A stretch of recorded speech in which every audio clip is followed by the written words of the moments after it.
Let's talk some exciting baseball news.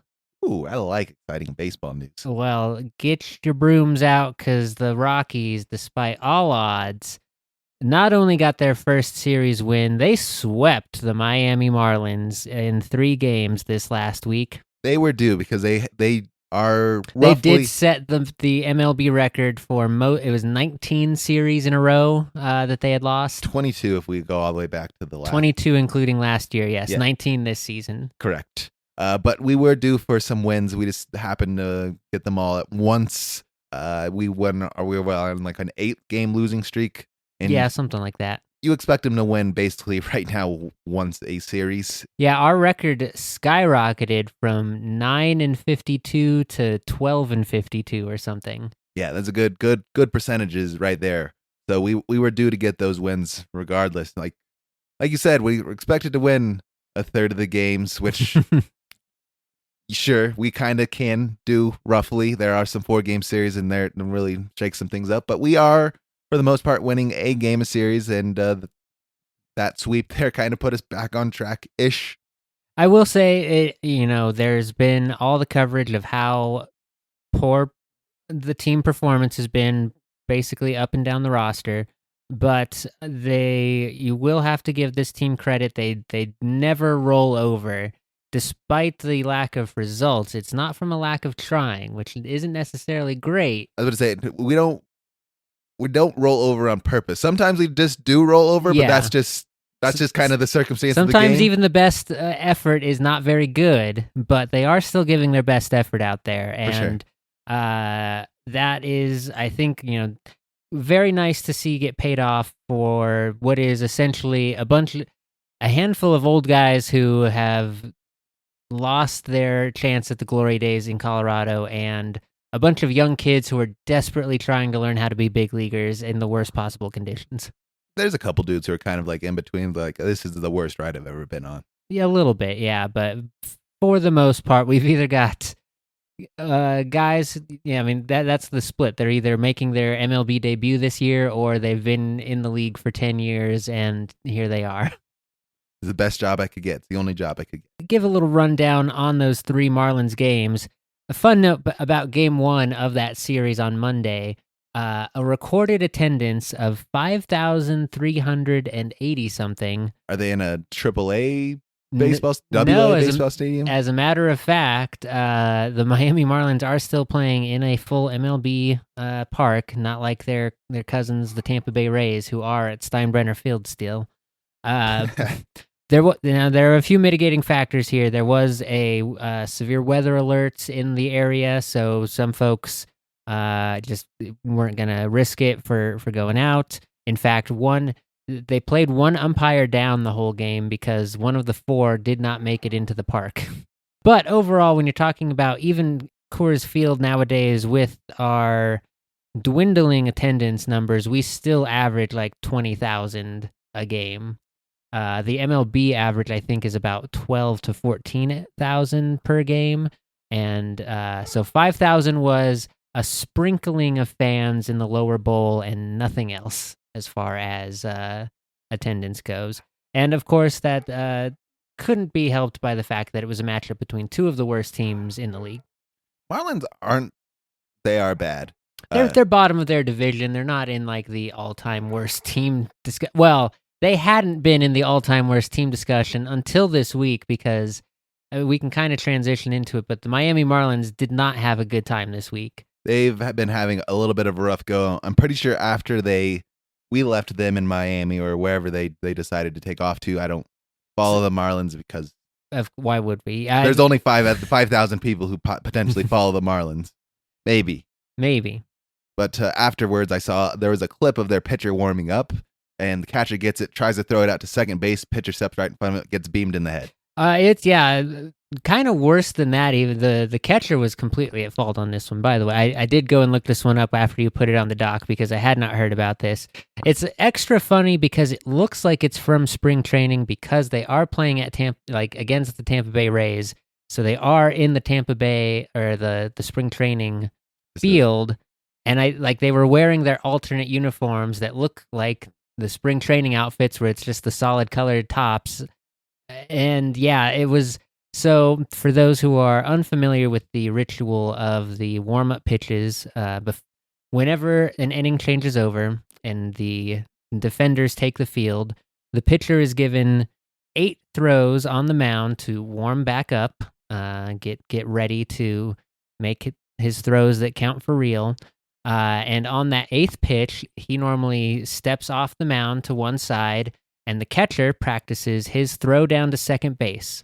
And in this instance, the catcher, I mean, it's because if you hit your very tall pitcher, this dude's like 6'3", and he's a good foot off the bat, like off the entire dirt mound on the third base side. I don't know where it looked like he was trying to throw it out to shortstop. It was like this throw would have been so far offline anyway that the center fielder would have been in danger probably. But yeah, instead he rockets his, I'm going to throw it as hard as I can to try and get it down to second base quickly off the back of his own pitcher's head. And yeah, that's just an unforced error of comical proportions. I didn't even see if they kept him in because he did go out and pitch. He did. Because in the clip I watched of the event, they showed like that the training staff and the manager were like kind of made him go through a fair bit of his paces to prove he was going to be okay. I mean, at the very least, you're going to have a huge knot coming like right on the back of your dome where the hat sits, and that's not going to be comfy. But yikes! Yeah, it's what a way to have someone go down on your injured list when it's by a teammate. He did. I'm pretty sure in that game he did continue to pitch and finished off however many innings he pitched. I don't know if he was a reliever or what, but I think he was the starter. Yeah, that's not good. No, yeah, just a wild week for the Marlins. But other notes for the Rockies out of that series, Hunter Goodman was our big hero of the trip. He had basically the 2 home runs that won the game in Game 1, and had the late game winner in Game 2 of that series. Game 1 was a 6-4 close victory there, and then Game 2 3-2. That one was tied 2-2 all the way into the 8th, and Hunter Goodman hit a late home run there to give us the lead. But other big kudos to shout out Kyle Freeland. Along with the Rockies snapping that series drought, Kyle Freeland gets his first win in Game 3 after nearly 10 calendar months since last September. It's been a long time. It's been a long time. And we have to shout out that the bullpen actually held all of these late leads.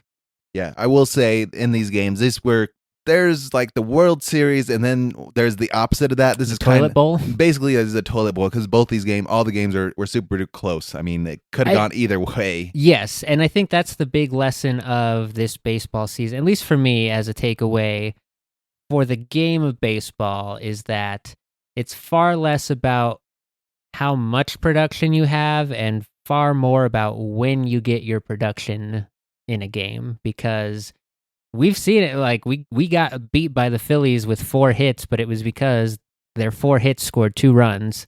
And it's those sorts of situational plays of, can you take advantage of the other team's mistakes? Can you take advantage of, like fortuitous just happenstance in the game? And largely the answer has been no, but thankfully in this matchup, I think with the Rockies, desperately trying to claw their way out of the basement, found themselves an opponent who was ready to make more mistakes and give them more opportunities than other teams did, probably. Yeah, and how often do you get to not only win your first series, but also have it be done in a sweep fashion? That, I think, was the real gravy to it, especially because, like I said, games 2 and 3 were pretty close. I think it was 3-2 in game 2 and then 4-3 in game 3. Something like that. So, yeah, not gimmies by any stretch of the imagination, but something that you would hope would roll your momentum into a series against a very good team, maybe a team that you had just recently seen, maybe just the week before, like the New York Mets. And this time you get to play them in your home stadium. That seems like it should go well, right? Like we got beat up a little the first time around, but now we're a little older, a little wiser, ready to play our best. No. No, we are still, unfortunately, the Colorado Rockies. Oh, right. That's right. Yeah, the Mets have already taken 2 out of 3 games in this weekend series here. This is looking like it's going to be a sweep. 8-2 up top of the 6th. 8-2 top of the 6th in game 3 of that series as it is happening while we record today. Yeah, unfortunate scheduling that we had to go right from the bottom of the barrel straight back to the cream of the crop teams to face, because there's also quite a bit of roster shakeup that happened in between these 2 series, which continues to kind of defy logic in terms of developing prospects. But we called up a few more kids. We optioned out some old guys. A few of the names we'd already been mentioning earlier this year are off the team now. And so a bit of a new look for this series against the Mets. But yeah, nothing to write home about in these ones. It was 4-2. Actually, yeah, Friday's game was very close until I think the 8th inning, and then the Mets were like, "Oh yeah, no, we're a clutch we're a good baseball team. We come in those clutch moments and get late RBIs." So they took that one 4-2. Yesterday's score was Yesterday's score was 1-8. That's right. Yeah, yesterday's was a whooping, and that was a Herman Marquez start where. I don't know. Marquez and Santos. I didn't find out exactly what the reasoning was, but game 2 of the Marlins series, we did a weird thing where they had a guy come out and it was like his MLB debut, I think, to start the game, but he only pitched 1 inning, and then Senzatella came in the second and pitched like 3 or 4 innings. And I don't know if that was like the Rockies' approach to, well, if Senzatella has been historically bad in the first inning and getting blown up, what if we just don't have him pitch the first inning? I mean, because looking at the game you're talking about, they have 2 pitchers who pitched basically slightly over 1 inning, and then they had a pitcher pitch 2 innings and another pitcher pitched 3 innings, and then we had to save. That's almost the Jim Tracy 4-man rotation again, but kind of opposite. I don't know. It's weird. But it worked. We got the W. So, yeah, more innovations in baseball coming out of Denver perhaps this year. But yeah, a little bright spot there. A 3-game sweep. We're probably not going to see anything like that again until the Chicago White Sox series we have in either late July or August. Will be the next time we're up against anyone of our caliber in our weight class in terms of baseball teams. Yeah, I think that is fair to say. I mean, I was hoping like Atlanta, maybe, but the Braves have had a rough go of things, especially since they've been in playoff contention recently as well. But I think, like you said, I think they are trying to turn that ship around. The biggest thing is that we still don't have the offensive consistency to punish bad pitching, which is what the Braves Achilles heel is right now. They're not getting very good pitching, but if we can't take advantage of it, it doesn't really matter. Arizona, maybe, potentially. They're not very good either, and we pay them tough-ish. Yeah, potentially. Looking ahead at next week, we do have a 3-game set with the Giants coming to town before the Rockies go on the road to face those Braves for a weekend set. Yep. So yeah, we will, I guess, find out where we rank amongst the Braves, or where the Braves rank. But do you think the next week for power rankings, the sweep does anything to bump the Rockies out of the basement? No. Okay, that's fair. I think, unfortunately, I think the Mets will still be above us because I think their division is slightly nicer to them than our division. Marlins? Yeah, the Marlins division. Mets are definitely going to be ahead of us. Yeah, Mets will for sure be ahead of us. The Marlins will be right above us just because I think their division is slightly nicer to them and just overall than our division is to us. It's definitely been, I mean, yeah.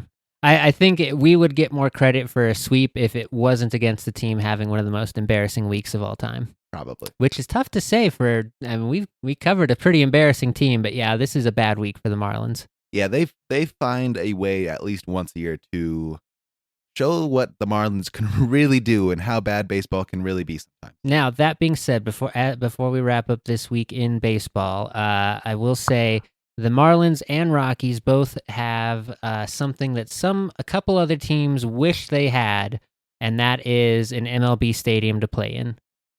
We've already covered that the Rays are playing out in Steinbrenner Field, and that's been fine. Theirs is because of natural causes, act of God. Yes, they got hurricaned. The Oakland Athletics have been playing out in their Sacramento minor league stadium for 3 months now, and they have 3 years on the lease out there that before their new stadium is even a thought of being ready. So probably more than 3 years. And this field has messed up both their team, the away teams. They've had the away team saying, well, I feel bad that this kid has to make his MLB debut here because normally you get to do it in a real stadium.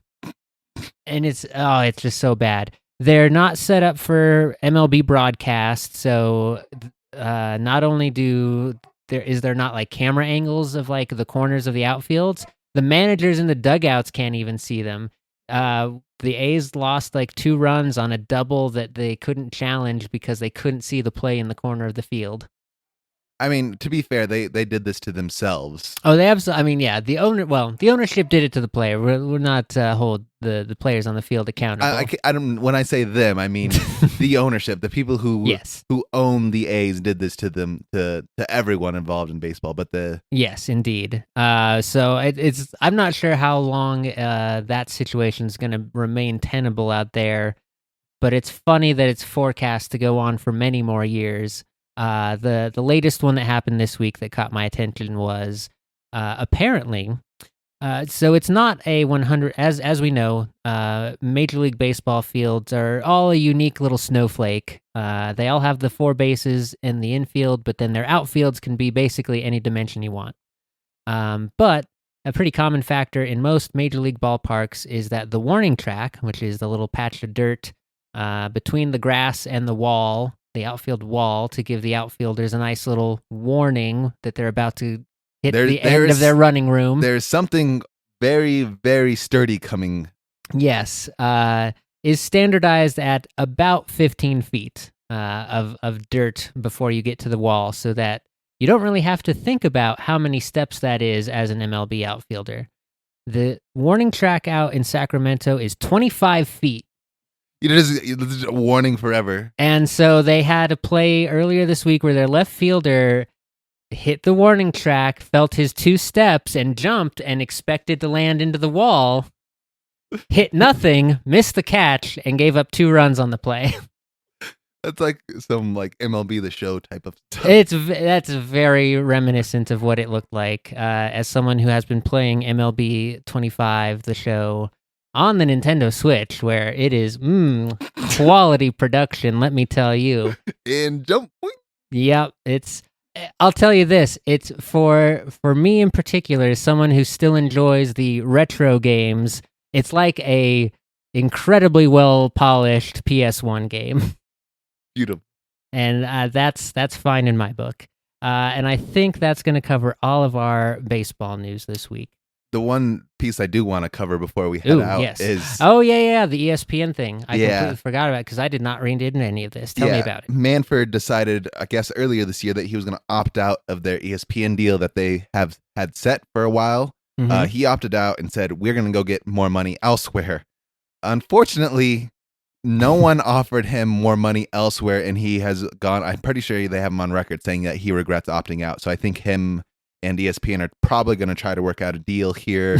And unfortunately, I think it's probably going to be for less money because now that they know, certainly, ESPN knows what their value is, they're going to be like, well... we were actually overpaying for this product before. Pretty much. That's very silly. Yeah, this is, I think, 2 companies that were used to being sort of the big boys on the playground and have now become relatively obsolete in their mediascapes. MLB as a television product is probably the least interesting of the 4 major sports in terms of like, if you were running a TV network and someone's like, I have sports I want to sell you, baseball's the one you'd be least interested in. Nowadays, I think that is true. Yeah, and that's the thing. Like back in the '90s, it was 90s ESPN could or early still be like, "Yeah, 2000s. we're the number one sports network, and baseball is the number one sport. There's more games of it than anything else, and we want to broadcast as much of them as we can." But yeah, baseball is not that hot a commodity anymore, and ESPN is not that hot a network anymore. There's like it's still got its big market presence. Like we still get ESPN and ESPN2 somehow on our YouTube TV subscription, so can't really avoid it. But it's certainly not the end all be all like monolith it used to be. Yeah, I feel a little bad because comes back to how we initially started the podcast. Like it does feel like baseball's in a weird dark spot. Like I'm curious how much longer they can continue to offer the massive contracts they do for. Yeah, we discussed it last week. Of does there need to be a salary cap? It kind of seems like it. Most of the other sports are rocking with it so that they don't have this wide variation in team payrolls. Yeah, like it doesn't make sense that if I'm only bringing in so much money from my TV deals that it can be split out between the owners, eventually it's going to become a non-black sport where you're in the red all the time as a owner, and that's not fun for anybody. And eventually it's not going to exist because all the owners, for the most part, and especially from experience here in Colorado, really really like making money as an organization. Yes, I mean that is always where the rubber meets the road, is whether or not it will be profitable. But let me check here real quick. Because I know the NFL has a revenue share between the teams. I would assume the most sports do. Yes, Major League Baseball does share revenue. Yeah, which is why it makes no sense for the Colorado Rockies who are just benefiting off the backs of the big guys. There was a Well, no, if anything, it would be, in this regards, it'd be the Marlins who are like with their no turnout. A day at a baseball stadium that only draws 5,000 fans, I bet, does not pay for like the employees who work the concessions or whatever. no, it's really the other owners that are keeping this team alive. Yeah, and that's like that's where no one complains about Dick Monfort's baseball team, because Dick Monfort still says, "Here's my Coors Field check. Our park is still making money, gang." Yeah, we are making enough to have some sort of profit. Maybe little, maybe not as big as some of you other guys, but we are making some money. Yeah, I think I mean, certainly we are in a position where those dynamics are gonna have to start changing. We've already seen things that I never thought would happen in baseball, between the pitch clock that exists now on pitchers, the fact that the designated hitter is just a universal rule. That used to be a thing that people would like die about, the National League not having DHs, and now it's just like, no, we're doing it and it's fine, and no one really cares anymore. Yeah, that one's the one I never thought would actually come because it really gave a difference between what the two leagues were, but now everything's the same. Which is fine, I get. Like, in retrospect, it's like, yeah, it wasn't that big a deal. And baseball has seen some major upheavals in its history. But yeah, this is definitely kind of that era. I did see another thing about almost certainly they are going to push for the automated balls and strike system to be implemented league-wide next year. In a funny thing where, so they have a committee for these like pace of play and like rule decisions, that is, I want to say 11 votes on the committee, but 6 of the votes are from the MLB itself. 4 of the votes are from like players, and there's 1 vote for umpires. So the MLB can still do anything it wants because their 6 votes, They have majority. Yeah, are automatic majority. It's just a matter of if one of them dissents, then they can't do what they want. Pretty much.